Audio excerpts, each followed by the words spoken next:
All right, there we go. Yeah. Okay. Hello, everyone who's watching this later. This is our live stream session over kind of the majority of Unit 6. I'll be taking care of the two big things in Unit 6 in this video. That is the balance of payments accounts as well as the foreign exchange market, those two topics. I'll kind of hit on balance of trade as well, since that goes kind of along with the balance of payments accounts. And I'll touch on some parts of the Forex market like appreciation, depreciation of currencies, although I'll go much more in depth on the how change in value of a currency affects net exports and capital flow stuff in Thursday's video. So this week is Unit 6. Primarily, most of Unit 6's content will be today. I'll do a few things to finish up Unit 6 on Thursday. And the majority of Thursday's session, though, will be connecting Unit 6 to other units in the class. Like, how do we get from Forex Market to Money Market and vice versa? How do we get from Forex Market to Global Funds Market through the capital flow stuff? How do we go from Aggregate Demand Supply Curve to Forex Market?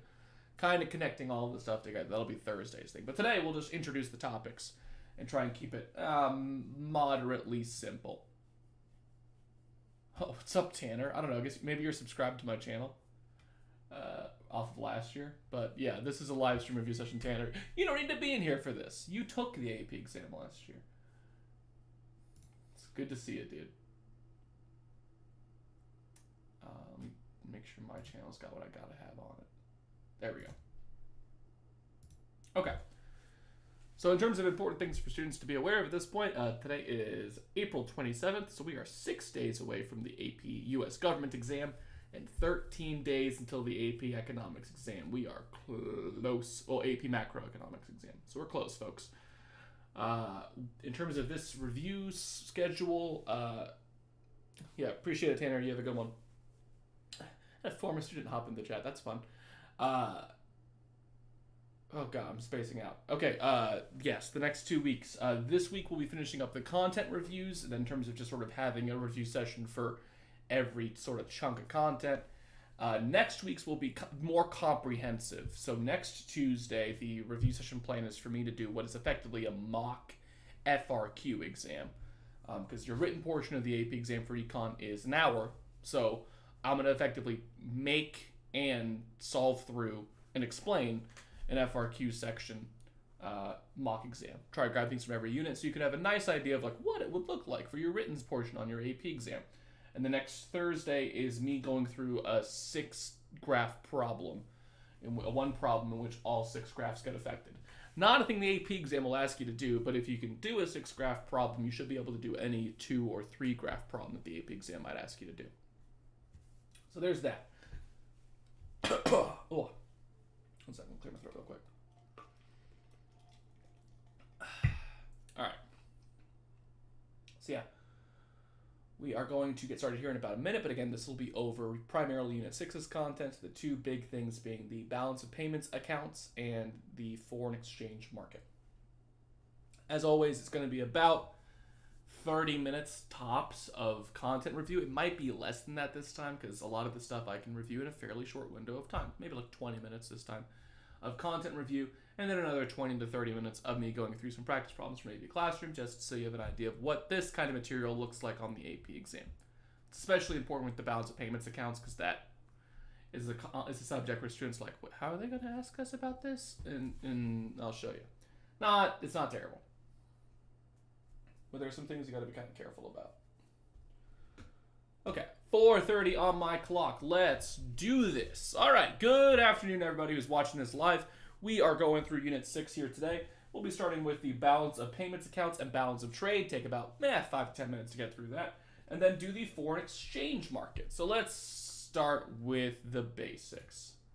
All right. Unit 6, all about international trade. That's what we're focusing on for all of this. Now, we've covered some parts of international trade before in the course. Oh yeah, Natalie, yeah. Forex Market, here's the time to shine. We have covered international trade at earlier parts of the course, talking about things like net exports, where, hey, as an economy, you kind of want to be exporting a bunch, because that means a bunch of other economies and people are buying stuff from your country, and a lot more money is coming in from outside sources. That's good. But this unit, we focus a lot more on how does that actually work, and what does that actually mean for your economy. So let's start off with something basic. The balance of trade. The balance of trade refers to effectively what's winning in your economy? Are you exporting more or are you importing more? Because would you have more money coming in or out of your economy via just imports and exports? So the balance of trade can come in one of three ways. You can have a trade deficit, which I'm just going to type it. Let's just use text here so I don't have to write it. A trade deficit, which just means that your exports are less than your imports. Make this bigger. There we go. You could have a trade surplus, where your exports are greater than your imports, or balanced trade, or a trade balance, in which case your exports equal your imports. That is almost functionally impossible to have happen in terms of like exact numerical value. How would that seems really unlikely. But those are sort of your three scenarios. If they ask you to find a country's trade balance, what they're asking you for is net exports. Your trade balance is really just net exports, which is exports minus imports. So say, this is an example question that I gave my kids on a practice 2 days ago. Say you got $500 in exports in terms of value, and you had $400 worth of imports. So you brought in 500, but spent 400. That would mean your trade balance is positive $100, because if we sort of look at both sides of it, through trade, your economy gained $100. You gained 500 via exports, lost 400 via imports. Therefore, your total overall trade balance is just $100. So you got to be kind of careful with that when they ask about trade balance. All they really care about in trade balance is imports and exports. It's the most simple thing to understand when it comes to international trade. Just imports and exports. Now, where it can get tricky for people is when we bring up this thing called the balance of payments accounts. I refer to this as the most forgotten thing in AP economics.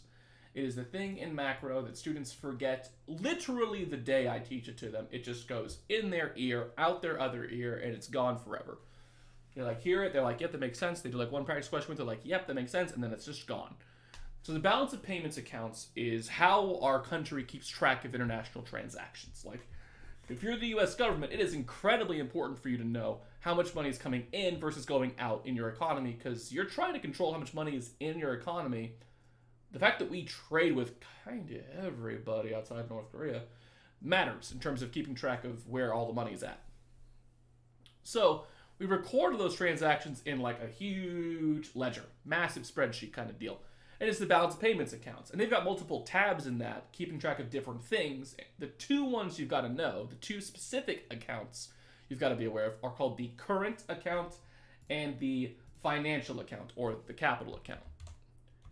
Now, the current account records three big things. It always does this thing where it makes it kind of very small. Very, very small. Let's make that bigger. There we go. Current account's got three big things in it. First one, we just covered, net exports.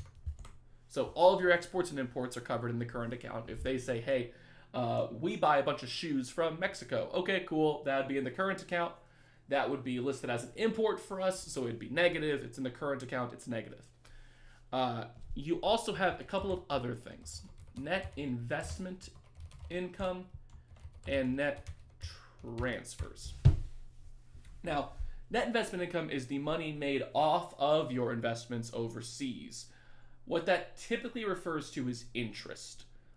Usually when you have something overseas that's meant to make you money, like your money in a savings account or something like that, you might be gaining additional wealth via interest coming from that country.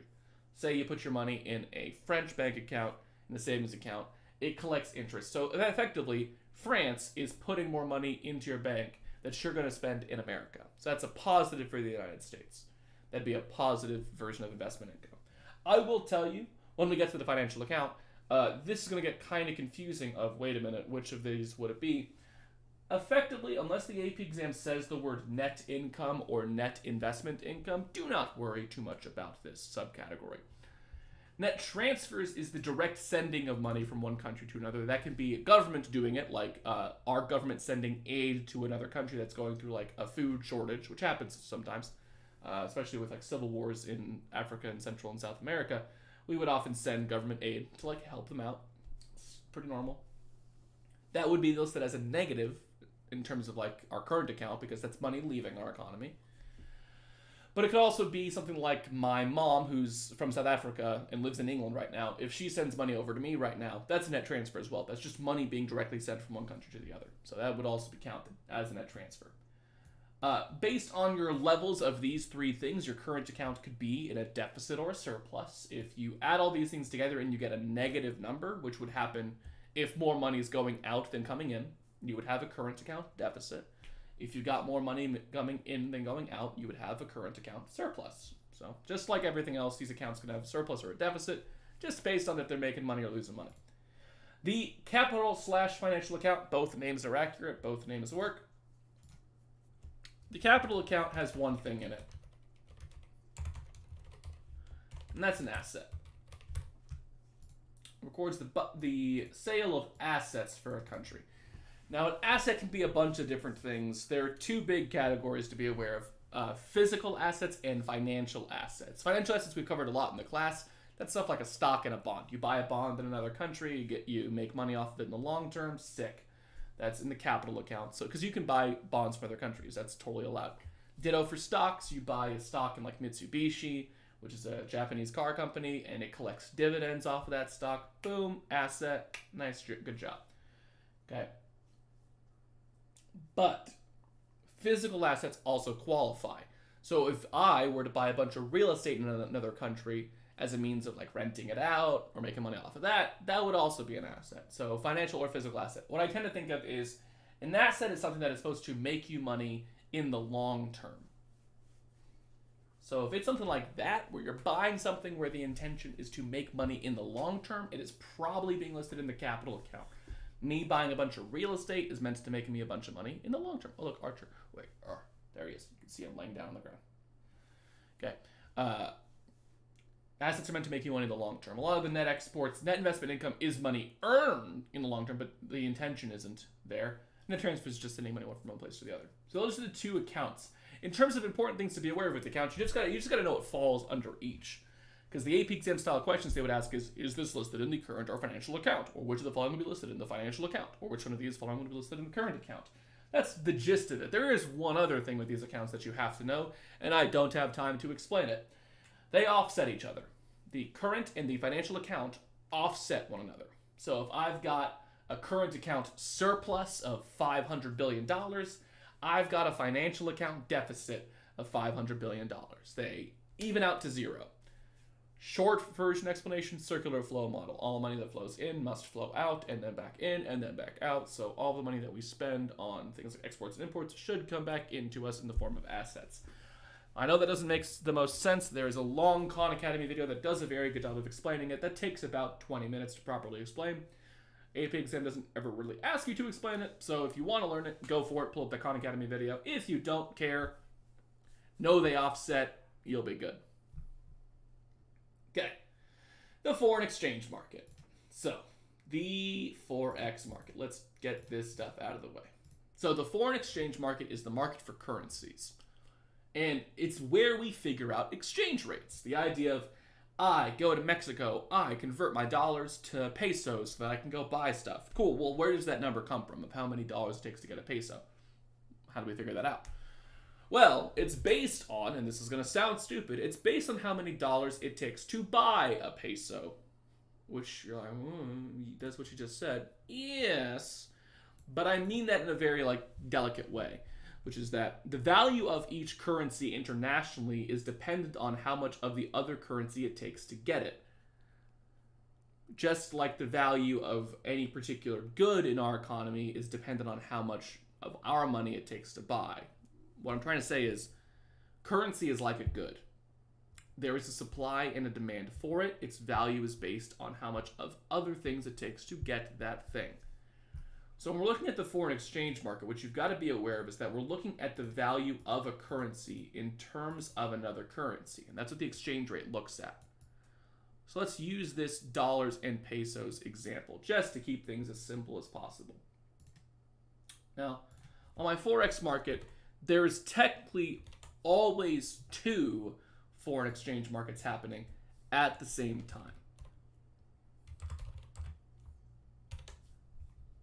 Because you'll always have both currencies being affected by scenarios. So if something's affecting the market for dollars and peso is the currency I'm tying that to, then it's also going to affect the market for pesos. Which is why I often tell my students that whenever we're doing a Forex market problem, you should probably be drawing, or at least thinking about, two graphs. In this case, where I'm using dollars and pesos, I'd be thinking about the market for dollars and the market for pesos, thinking about both of these. But I'm just going to draw the dollar market for now. So on my dollar market graph, I have the quantity of dollars here. Let's be clear about this. On the foreign exchange market graph, the quantity of dollars here is the amount of the currency internationally. Like how much of it's going around outside of our economy. The demand for dollars here is how badly foreigners want our currency, or how much overall demand there is for our currency internationally. The supply here is the amount of our currency internationally as well. Weird to say that. But basically, the way I think about the supply curve here is how badly we want to exchange dollars for other currencies. Because if I want to exchange more dollars, I will be supplying more dollars internationally. There will be a larger amount of dollars outside of our economy. The y-axis here will be your exchange rate, which will always be the other currency per whatever your current currency is. So if I'm looking at the dollar graph, it'd be the other currency per dollar. If it's euros per dollar. If it's peso, it's peso per dollar. It could be yen per dollar, whatever the other currency is. We then have an equilibrium price and an equilibrium quantity, as always. Oh boy. There we go. Oh, wow. This does not want me to do the way I want it to do. Whatever. We've got an equilibrium. Okay? That equilibrium tells you what the exchange rate should be and about how much of your currency should be getting exchanged around overseas. So, for this graph, and whenever you're doing a foreign exchange market problem, there are only a couple things that really change your currency stuff, but it gets kind of complicated because you tend not to think about this. We, as consumers, don't have to necessarily worry too much about currency conversion like in the United States. Why can't I draw? It won't let me draw. That's weird. Okay, I'm going to just ignore that for now. But the idea is that whenever you are buying something from another country, it's important to understand that at some point in the process, currencies get converted. You buy a good from Japan. Okay, well that Japanese company that like made your good and exported it to the United States, you got to recognize they don't really want US dollars. Like they'll charge you US dollars for it, but they don't really want US dollars. So at some point in the transaction, they'll convert those dollars to yen. Which means whenever you want to buy a Japanese good, you, in a roundabout kind of way, actually want the Japanese currency. Or at least there is now greater overall international demand for their currency. Because if you want to buy it, they, as the seller of the good, will actually want more of their currency. So you're creating a demand pressure. Now, if only I could actually draw this graph. If it would let me do it, I would do it. It's not letting me do it. That's super weird. Huh. Wow, that's not letting me do it. I don't know why I was doing that. Okay. I'll use my whiteboard for it then. So this is the dollar graph that you're looking at, and I'll draw the peso graph on my whiteboard.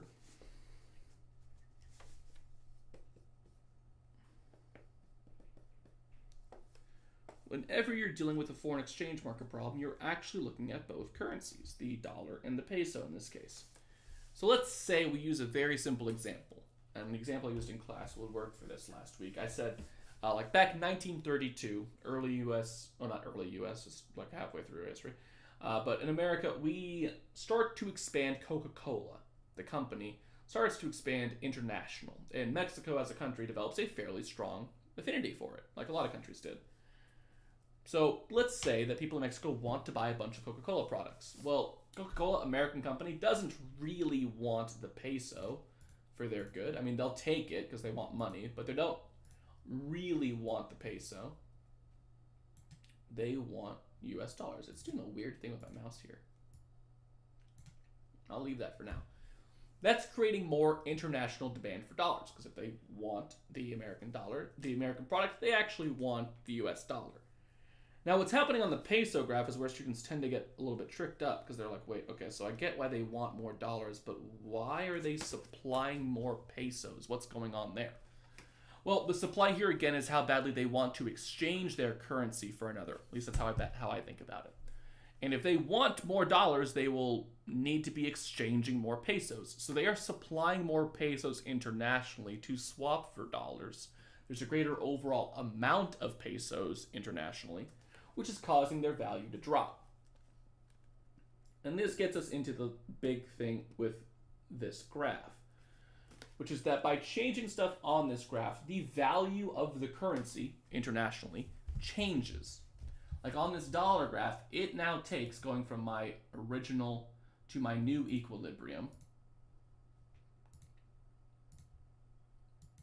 Going from there to there.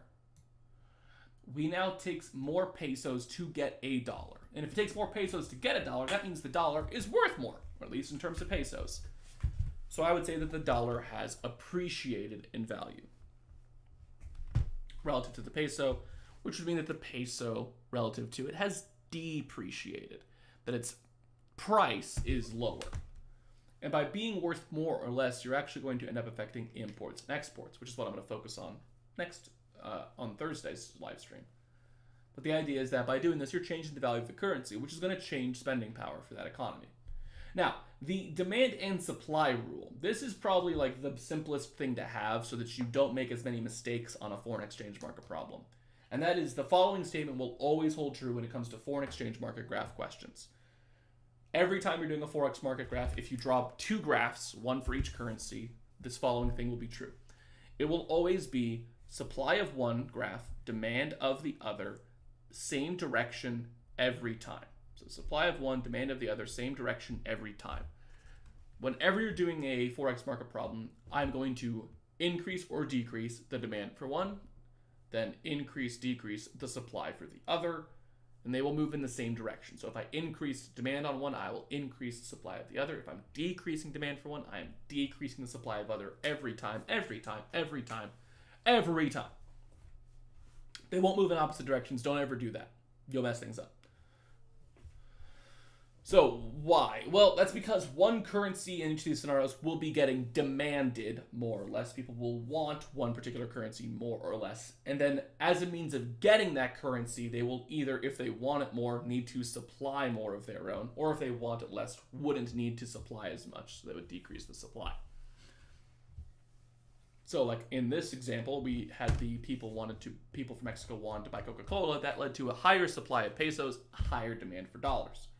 It's also helpful to look at the y-axis here, where this is pesos per dollar, and on this graph, it was dollars per peso.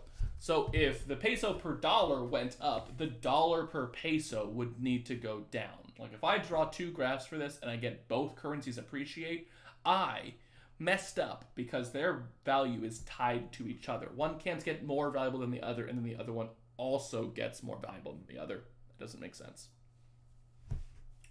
Okay. Now, I gave you a simple example of a thing that would affect the Forex market, which was a change in the desire to import something. It could be as straightforward as preferences, like people in Mexico really like Coca-Cola. Okay, people in America really like Nintendo. Like those are very, very simple examples of taste preferences. French wine is a good example historically. Okay, lots of stuff like that would work. But there are a couple more advanced ones that you want to be keeping an eye on when it comes to desire, because they're connected to other graphs. Things like a change in income. Say if the average income of every single American went up, what would happen in the foreign exchange market? You're like, we have more money? What does that do? Well, if you have more money, you're prone to spend more. And if you're going to spend more, you kind of spend more in general across the board. It's not just like of one particular thing you're buying more of. You're kind of buying more of everything. The reason why I mention that is because that would include imports. That would include any goods you buy from another country you would be more likely to buy if you had more money. So, if income rises, you can assume that the supply of that country's currency internationally will start to grow as people are spending more and more and more, therefore supplying more of their currency internationally. And the demand for whatever other currency we're talking about would be going up. So if I used pesos and dollars again, average income in the United States going up would lead to an increased supply of dollars internationally, and then increased demand of pesos internationally. That's the logic. Another advanced level one would be price level, because I'm picking things that are on a lot of our graphs, because they're going to come up on Thursday. Like price level. if price level in Mexico starts rising. Well, everything in Mexico is getting more expensive, then people in Mexico would be more likely to buy things from America. Or at least Americans would be less likely to buy things from Mexico. Either way I go about it, I can do the Forex market for it. So if I go Mexican perspective, and like they would want to buy more from America, that would be greater demand for dollars, right? Because they want more American products, so they want more US dollars, and a greater supply of pesos to get those dollars. That would work. If I went to the American perspective, I could actually get the opposite kind of deal, where Americans don't want to buy Mexican products, so there would be less demand for pesos. And if we don't want Mexican goods as much, we won't need to exchange as much of our currency, so there'd be a lower supply of dollars internationally. So be aware that with the Forex market problems, not every single one of them, but some of them can have more than one answer. Okay, like I wouldn't say in the initial scenario I gave where Coca-Cola is happening, that doesn't give me two answers. The reason being, like, people in Mexico want to buy more stuff from America. Coca-Cola becoming more popular doesn't make me not want to buy Mexican stuff. Like, that doesn't really track. So it's usually about like a relative price level thing, or relative income, or relative interest rates. There could be more than one answer to it. They're both right. Neither one of them is wrong, so you don't have to worry about it. The other shifter, which I just mentioned there, is interest rates. And this is the one that's tricky in that you've got to be very careful here, because of this being in conflict with stuff from previous units. Units 5 and Units 4 really harped on the idea that your country having high interest rates is kind of bad, right? Because high interest rates made it harder for your people to borrow. High interest rates were like a result of crowding out, which generally is bad. So prior to Unit 6, interest rates being high is seen as a bad thing. But the tricky part here is that when it comes to the foreign exchange market, high interest rates is going to cause there to be a larger demand for your currency. And here's why. Interest rates are your rate of return on investment. They're also the price of a loan. So when interest rates were high, even if it made things like bonds a better deal, it usually hurt us because we couldn't borrow and spend as much. But if you tell me that Mexico has high interest rates, that's different, because I don't borrow from Mexico. I don't take out loans from Mexico. I can invest in Mexico. I can buy a Mexican bond. I can buy stock in Mexican companies. I can do things where I collect interest in Mexico. I don't really ever take out loans from them. So the downside of interest rates doesn't really exist when you're doing international stuff. What that means is, and this is the thing to write down if you're writing down stuff, is that when it comes to the Forex market, people are going to chase the high interest rate. People will want to invest in countries where there is a higher interest rate because it gets them a higher rate of return off those investments. So when you hear like, hey, the interest rate in France is really high relative to the United States, bummer if I was in France and trying to get a loan, sure, but I'm not trying to get a loan from France. I could then buy a French bond, which would get me a higher rate of return, which would be sick. So for interest rates, be aware that where there's a higher interest rates, there will be a greater demand for that currency in general. It's why some countries will have high interest rates as a means of gaining some extra money from other countries. Like Turkey right now has like really high interest rates. Okay, they're trying to get a bunch of capital inflow, trying to get a bunch of money to come in from other countries. So by offering a really, really high rate of return, they can get that. Now, people might not want to invest in Turkey because it's not the most stable country, both politically and economically. They're one of the countries that experienced hyperinflation in the last 20 years, so it's not exactly the smartest investing strategy, but it's a fairly good reward. So it's one of those risk-reward kind of judgment calls. Okay, that is our first half of Unit 6 review. I will be throwing in the next half of Unit 6, which is on Thursday, the idea of how appreciation and depreciation affects net exports, and then how that also affects capital flow. That'll be Thursday. But there's your little, like, okay, balance payments accounts. Here's my little, like, introduction to the Forex market. Here's, like, this is the basically all of the shift stuff you got to deal with, is you got to figure out which currency people want more of now, and then the other currency they'll be supplying more of to get it. It's a general rule for it. So let's go into some practice questions. Let's make these questions bigger because I always have to do that, and I always forget to do that, and I already forgot to open up my pen app thing. Literally can't stop myself from forgetting to do that. I do a lot of prep stuff for this, and every time I forget to open up the pen, the Epic Pen app lets me draw on my screen. So question 1. Which of the following would increase the current account surplus in Japan's balance of payments accounts? So I need a current account surplus. So there needs to be more money in Japan. Okay, surplus usually means more. And if it's a current account surplus, it has to be a thing in the current account, and it has to be getting Japan more money. Okay. Japan-based company sells roasted coffee to Canada. So company from Japan sells a good to Canada. Sounds like an export, which would be in the current account. And if they're selling this thing to Canada, they will be making money off of it. So this works. Sounds good. Let's keep checking. As a general rule of thumb that I mention with these problems, also for my students, is that when it comes to the current and the financial account, the thing out of that list of things that are in both accounts, the thing that should have been the least difficult to understand is net exports, right? You should know what an import and an export is. You should read it and be like, oh, that's an export for Japan, an import for Canada. That shouldn't be too crazy. That's in the current account. Net exports are in the current account. So if there's a question asking about the current account, the first thing I'm looking for is imports and exports, because you actually know what those are, so there's less of a chance you'll miss it. So A works. A is probably the answer, but let's just check the rest for the sake of it. Mari, a Japanese investor, buys stock in a Japanese company. Well, two problems here. One, stock is an asset. Two, it's a Japanese person buying stock in a Japanese company, which wouldn't be international trade, which the balance payments is all about international trade, so this won't work because of two reasons. It's a stock, and it's not even outside of your country, so don't worry about it. Bob, a Canadian, buys stocks in a Japanese company. Cool, this is international. This would be in your financial account, actually. But it's stocks. So it's an asset. It's not in your current account. D, a Japan-based company buys a piece of equipment from Germany. This is international trade. Good. But the company in Japan is importing the good from Germany. Money is leaving Japan. That would be a current account deficit, so also not going to work. Then Artois, a French citizen, works at a Japanese company in Paris. Technically, that's not either of these. That's kind of nothing when it comes to the current or financial account. Like, it's cool. It's not what we're looking at. So, nope to that. It's A. Number 2. Which the following is an example of foreign investment? Foreign direct investment.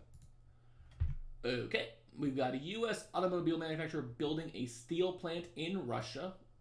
Okay, this seems possibly like it would work.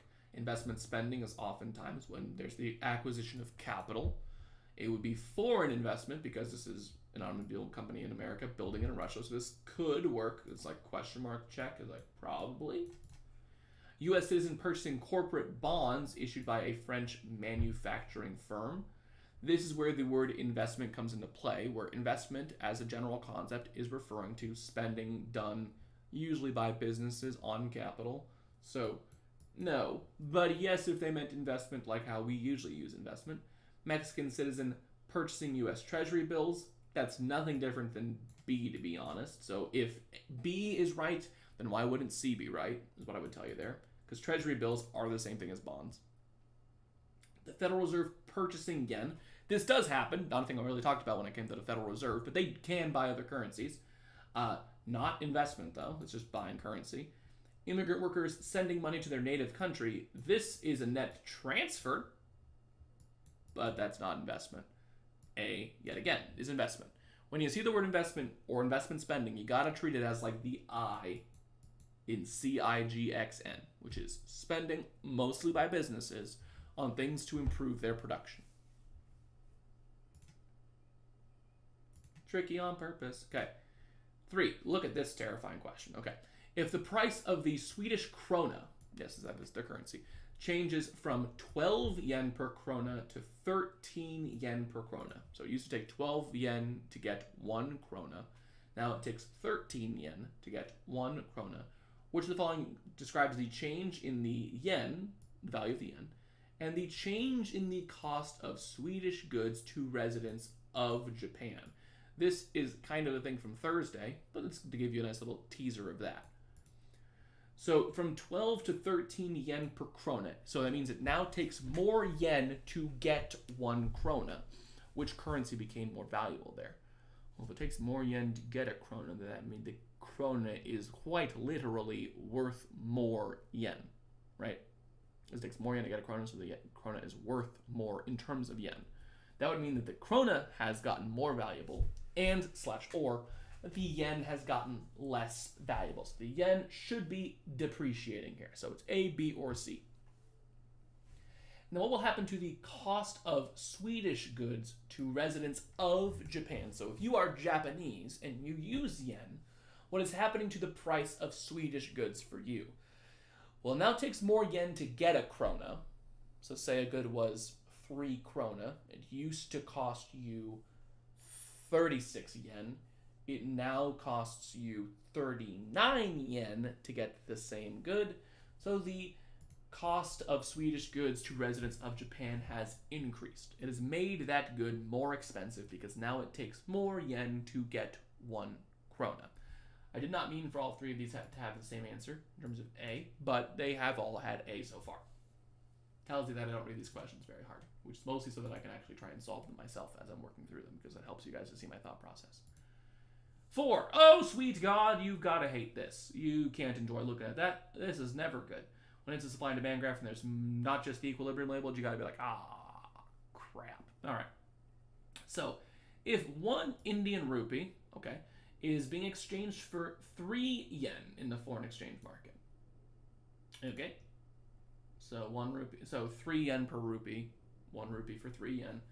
What is explaining what's happening in the market? Well, let's look at this. Yen per rupee is my y-axis. It's telling me that it's 3 yen per 1 rupee. So I'm here. Oh, no.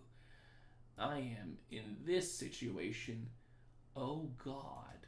Wait a minute. I'm not at equilibrium. What am I dealing with? Look at these answer choices. They say things like surplus and shortage. It's absolutely possible. Yeah, you can for sure have like a shortage or a surplus of a currency. That's how the currency value starts to change. It's like you have a surplus of it. Okay, well then the price is going to start to go down. So we are here. And my dots got messed up. That's super annoying.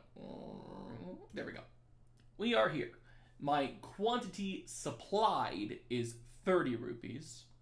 My quantity demanded is 70. There's a higher quantity demanded than a quantity supplied. That is oftentimes labeled as a shortage. And the gap here is of 40, so it is a shortage of 40 rupees.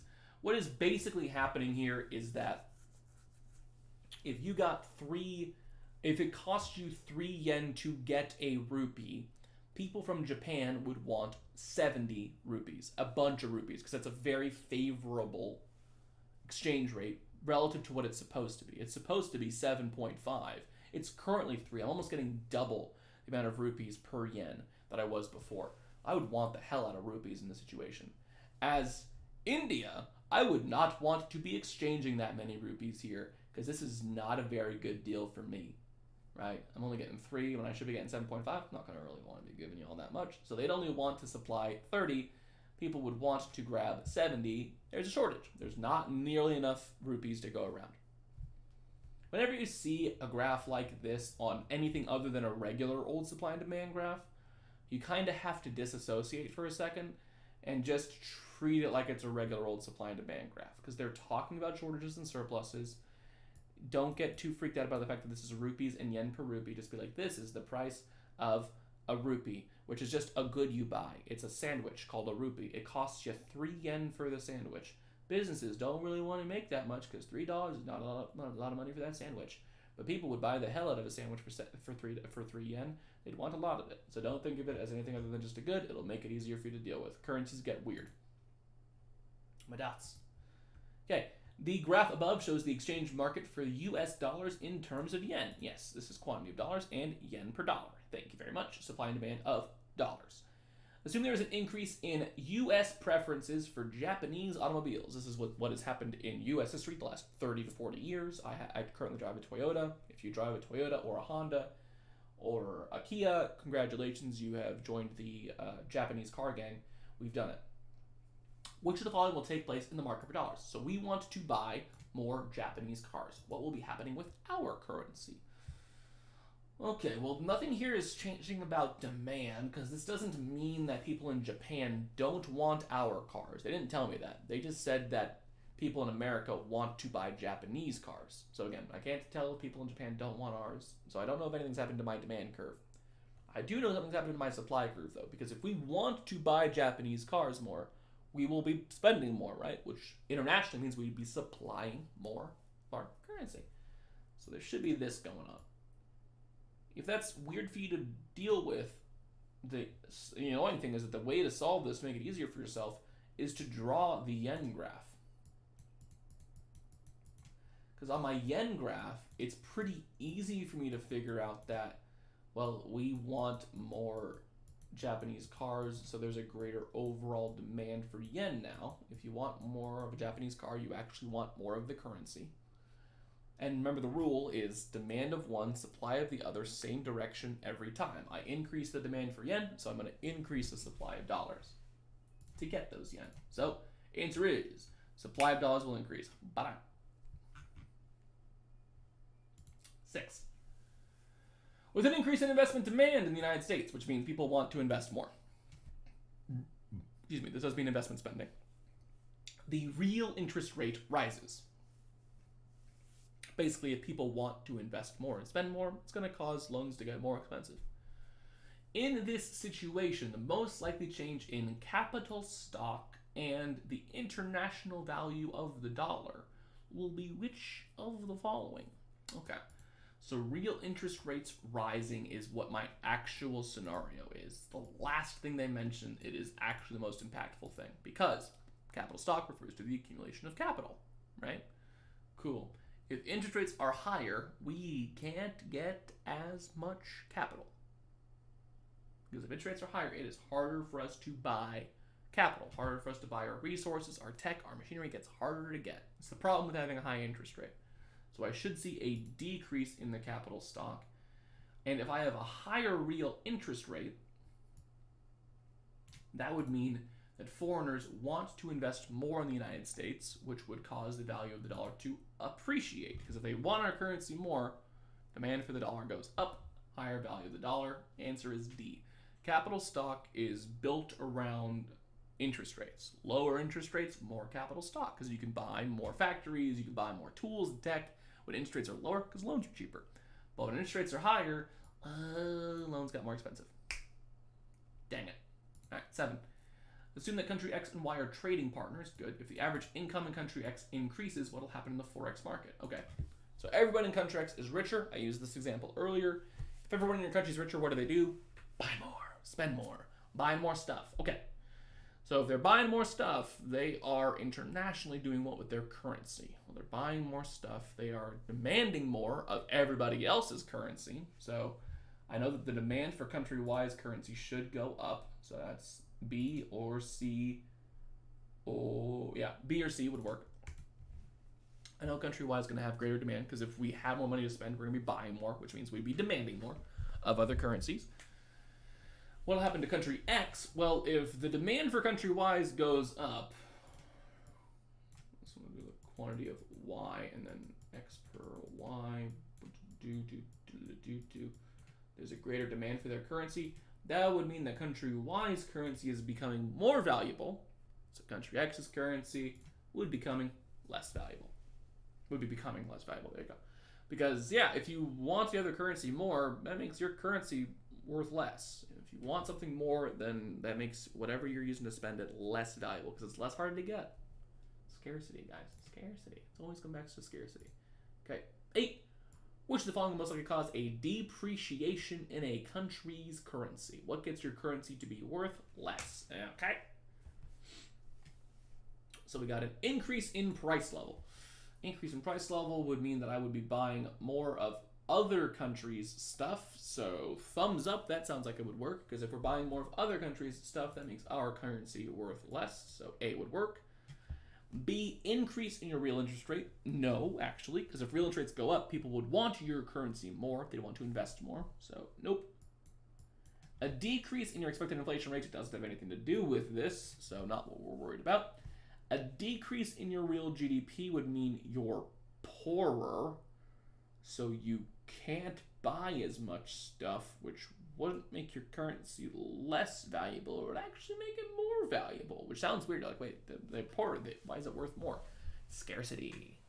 Because if you're poorer and you can't buy as much stuff, think about the supply on the Forex market. You'd be supplying less of your currency internationally, and when there's less of a supply of a thing, it becomes more valuable. Because it's rarer, it's harder to get. So this would actually increase your currency value. And a decrease in your money supply would cause a higher interest rate, so that's also wrong. A.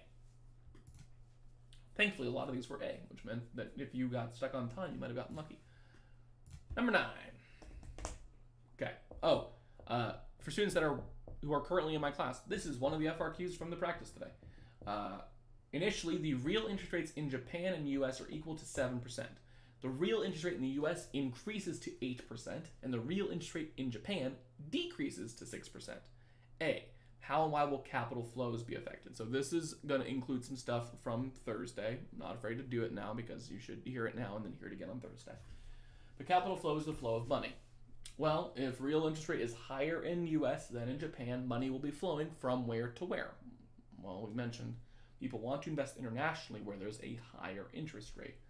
So the flow, there would be US is experiencing inflow. More money is coming into the United States. Japan would experience outflow. It says how and why. So the why is because you could gain a higher rate of return on investments in the United States, you would want to invest more in the United States. Hello, Archer. B, using correctly labeled graph of the yen market, show what's going to happen to the yen here. Okay. Supply. This is a sick looking graph. This graph sucks real bad. Dollars per yen. Okay. So that's an S, by the way. You can't see it because my camera's away. That's an S. That's how bad my handwriting is. Look at this. Look at that. That's terrible. Okay. If they want to buy or invest more in the United States, there'd be a greater demand for dollars, which would mean there is a greater overall supply of yen. Again, look at that gorgeous line. Runus, what are you doing? Former students, get out of the chat. What are we doing? My former students are all coming in to watch me live stream about a Forex market graph. Runus, you're in here, and then Tanner was in here also. What's up, guys? Stop distracting my students who are actually trying to learn. There's not very many of them watching this live. They'll watch it later. But the higher supply of the yen is going to cause the yen value to depreciate. That's good. That'll work. We'll take that. And then explain how the change in the value of the yen will affect each of the following in the US. So the yen has depreciated. The dollar has appreciated. What happens to imports and exports? Again, this is kind of a spoiler for Thursday's review session, but hey, you should have learned all this before, so this isn't that much of a spoiler. If the dollar appreciates in value, that means your currency is worth more in terms of yen. You get more yen per dollar. Okay, well, if I get more yen per dollar, then anything that's priced in yen, any Japanese good, would be getting cheaper for me because I get more yen per dollar, so my dollar carries a bit more weight. So my imports from Japan should go up. I should be able to buy more goods from Japan if my currency is worth more. But if my currency is worth more, that means their currency is worth less, so they would not be able to buy as much stuff from us. It does say to explain it. So again, for imports from Japan, because the dollar has appreciated in value, the US dollar gets more yen per dollar. So Japanese goods are effectively cheaper for Americans. And exports go down because the American goods are effectively more expensive for people from Japan. Clear it. And the last question. We're going to hope everything's going well for you, buddy. Make this a little bit bigger. Here we go. Okay. So, last one. Singapore and Japan are trade partners. Singapore also uses the dollar. They're one of like 43 countries that uses the dollar. Oh, it's technically a city-state. It's fine. Okay, the Japanese economy is currently operating at full employment. Great. And their current account balance is 0, meaning that they have exactly as much money coming in and going out on the current account. That's kind of weird, but whatever. Okay. A. Assume the exchange rate between the Singapore dollar. Zion, what do we have? Why is my class from last year showing up? Guys, get out of here. What are you doing? I mean, hi, but also weird. For those of you guys that are watching the review session, some of my former students are in the chat saying hi. What's up, everybody? Okay, let me get through this problem so that I can help explain this to kids who need to watch this review session later. Okay. So the exchange rate between the Singapore dollar and the Japanese yen changes from 1 Singapore dollar for 82 Japanese yen to 1 Singapore dollar for 65 Japanese yen. Did the yen appreciate or depreciate relative to the Singapore dollar? Boy, okay, lots of numbers. So it used to take 82 yen to get a dollar. It now takes 65 yen to get a dollar. It takes less yen to get a dollar. That means the yen is worth more. So if it takes them less to get the same thing, it's more valuable, right? Like at least the yen is. The Singapore dollar's value is actually going down relative to the yen. Given your answer in part A, will each of the following increase, decrease, or remain the same? The price of Japanese goods in Singapore dollars, meaning how much it costs to buy Japanese stuff if you're from Singapore, or if you're using Singapore dollars, which, again, the Japanese yen has appreciated, so all those Japanese goods is getting more expensive, which would mean that Japan's net exports are actually going down. Because if Japan's goods are getting more expensive, people from Singapore can't buy as many of them, so exports for Japan are going down. It would also mean that their imports are going up, which is also bad. Okay, draw a quick little graph of the long and short run Phillips curve for Japan. Absolutely hilarious to just throw this in the middle of a foreign exchange market problem. And then on the graph, show the new short run equilibrium as a result of the change in net exports from part B2. Okay, so this is very much a thing for Thursday, but yeah, let's just do it. Okay, loanable funds market graph, or not loanable funds, Phillips curve. Wild stuff they put this in this question. So we need a long and a short run Phillips curve for Japan. Great. We're going to see where Starbucks good for you, buddy.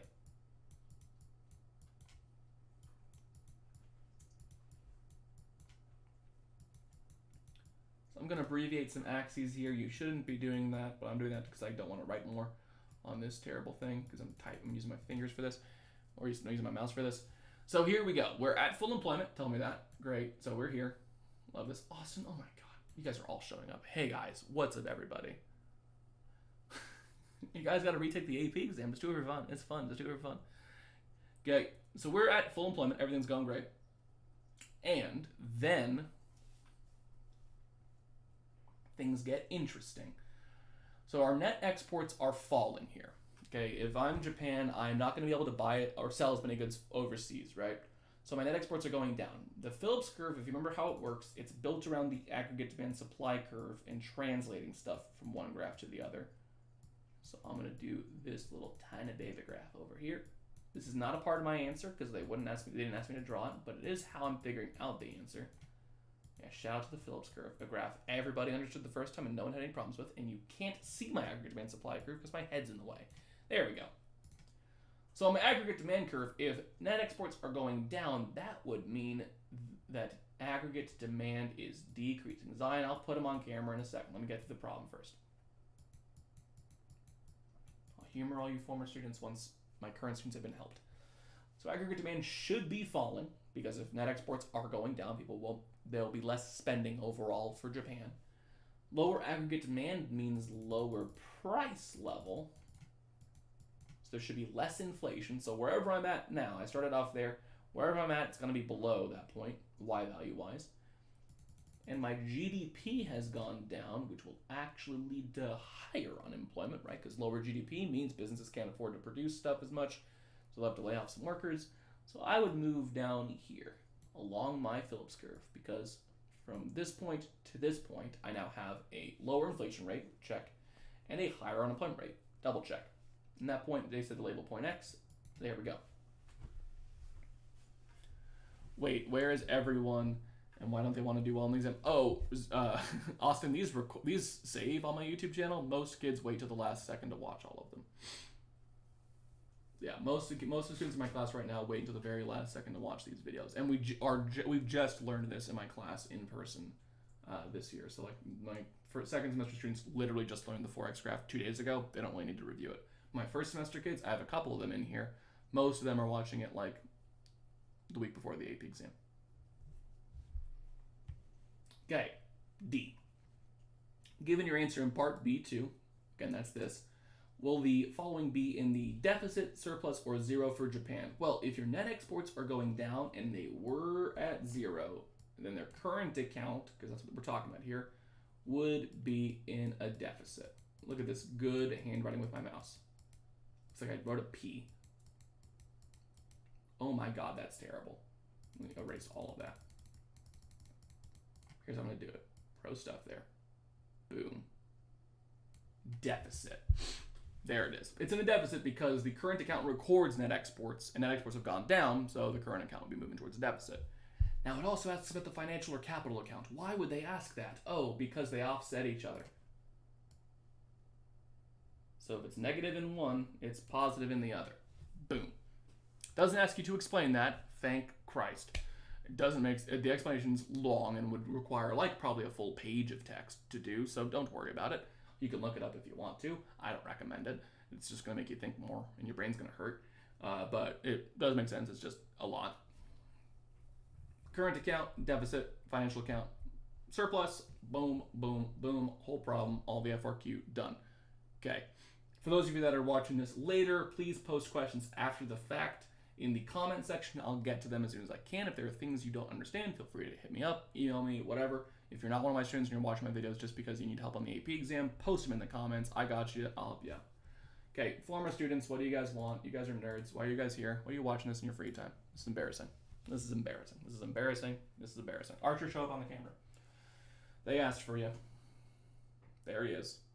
Zion, there's Archer. In terms of you guys getting extra jealous, Zion and Austin and Runis and all you guys, in case you forgot, my rule for the AP exam for Gov was that I was going to bring Archer on the AP exam day. Last year, obviously, because of the pandemic, we couldn't do that. But this year, Archer's going to be there at the AP Gov exam for these kids on next Monday. They all get to meet Archer. They'll get to pet Archer. They'll get to tell him he's a good boy. And he's getting his hair cut on... You cannot have my Discord, Zion. I'm not friends with you guys. But Archer is going to have his hair cut, and he will be getting pet by a bunch of students on Monday. He's going to friggin' love it. Theoretically, if you guys showed up outside of the athletic gym at 7 a.m. on Monday, you could pet him too. That's when you would be able to see him. And I guess me again, but that's not important. No, you cannot have my Discord. Much appreciated. Absolutely respect it. You absolutely cannot have my Discord. You can add me on Facebook. That's the safe one. That's what I'm totally fine with. You can follow me on Instagram if you want to. Nothing fun happens on there for me. I'm very boring. Yeah, Austin, that was always the deal. Again, you could meet Archer if you pulled up outside of Byron, outside of the athletic gym, at 7 a.m. on Monday. Oh, Aiden's here? Oh, hell yeah. Aiden and Natalie are still here. Respect to you guys. Yes, they are absolutely devastated that you guys get to meet Archer. Assuming you all show up for your AP Gov exam, because I talked to some kids today and they might be not doing the AP Gov exam on Monday. You rascals. What? Now Archer's upset that I stopped petting him. Oh, sneeze at me. I don't play Valorant. I don't play any game by Riot. Because I play real games like Dota 2. As I got a PS5 now, I don't need to play Valorant anymore. I'm loaded with money in video games. Okay. In terms of important stuff, that's all the important stuff. This is now just a time for these kids in the chat to ask me weird questions about stuff. So this last 5 minutes of video is going to be real weird. That's a heads up. Zion, is your exam at 7 a.m.? If it is, cool. If it's not, you can pull up.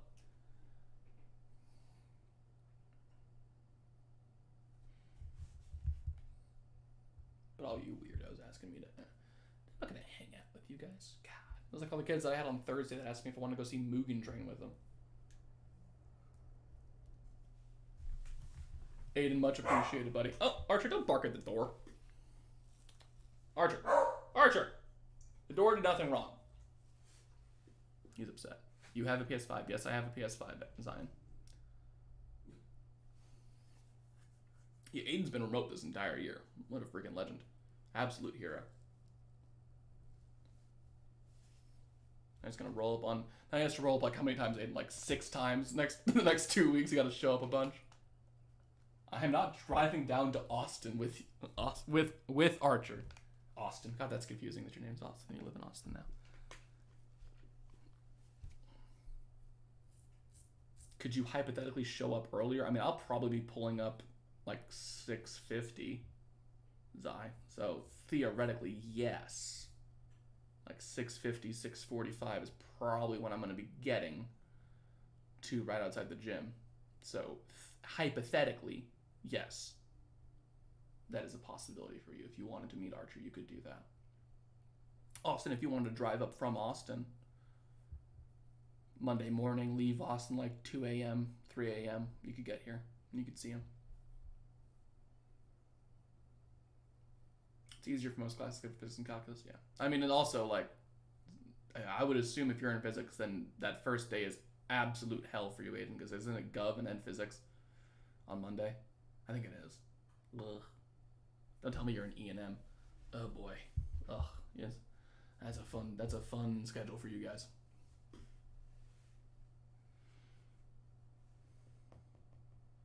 Calc exam is always rough. But hey, you're talking to somebody who got a 4 in the Calc BC exam, so basically a genius. Yeah. Trying to convince Austin to drive up from UT to meet my dog. That's the entire reason. Absolute 7 hours of driving just so he can meet my dog.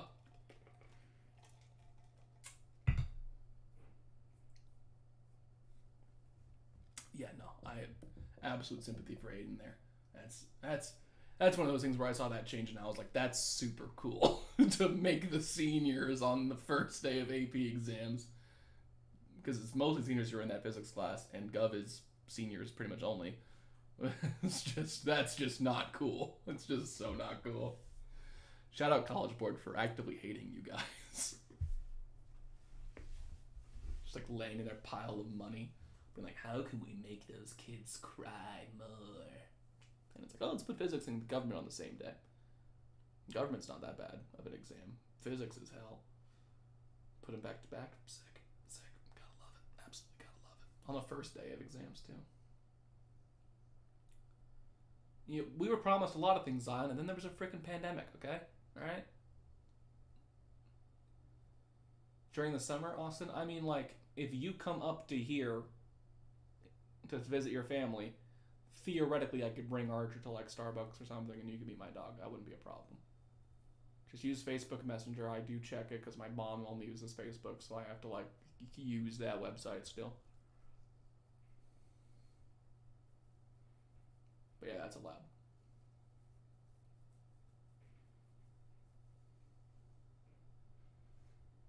If it makes you feel better, no one got to meet him. They basically all believe they owe the ability to meet my dog at some point. Which is great, but Tobin's got a child now, and no one wants to ask about meeting Tobin's baby. I am not going to hang out with you guys. Let's be clear about this. We can chat. So like, yeah, Starbucks or something is fine. Just message me on Facebook or whatever, or find me on Instagram. You can add me. Some people follow me. You'll probably find it from somebody. And then yeah, we can arrange something so you can meet my dog, and I can ask you guys how your first year of college went, and how many times Austin cried himself to sleep out of stress, and all that stuff. We can have a bunch of fun time.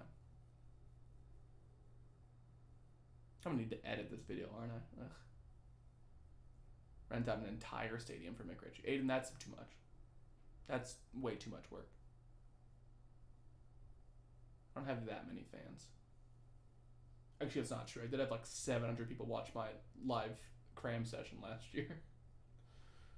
So I do have quite a bit. There's like 3 people from Miami and 5 people from North Carolina that were in that chat asking me questions last year, which is happening again this year. So that was fun. Okay. It's 5:30, guys. That's when my stream actually ends, and I need to make dinner because I haven't eaten anything since 11, and I'm very hungry. But thank you guys for participating in the chat today. Had a bunch of people show up this time, mostly people who were my former students, which is weirder than normal. But hey, Aiden and Natalie, thank you guys for actually showing up. Much appreciated. All of you former students, thank you for showing up too. That's weird, but do what you gotta do. Gotta appreciate it. Oh, you've been playing soccer with UT, Austin? Absolutely, hell yeah, awesome. That's good to hear, dude. Okay, we'll talk about that again if you want to hang out after the single year or whatever, and email me, or my school email also works, Facebook, Instagram. Don't care. We'll figure something out. You can meet Archer in real life, unless you meet him that morning of my AP exam stuff. But thank you guys for watching as always. Wish you the absolute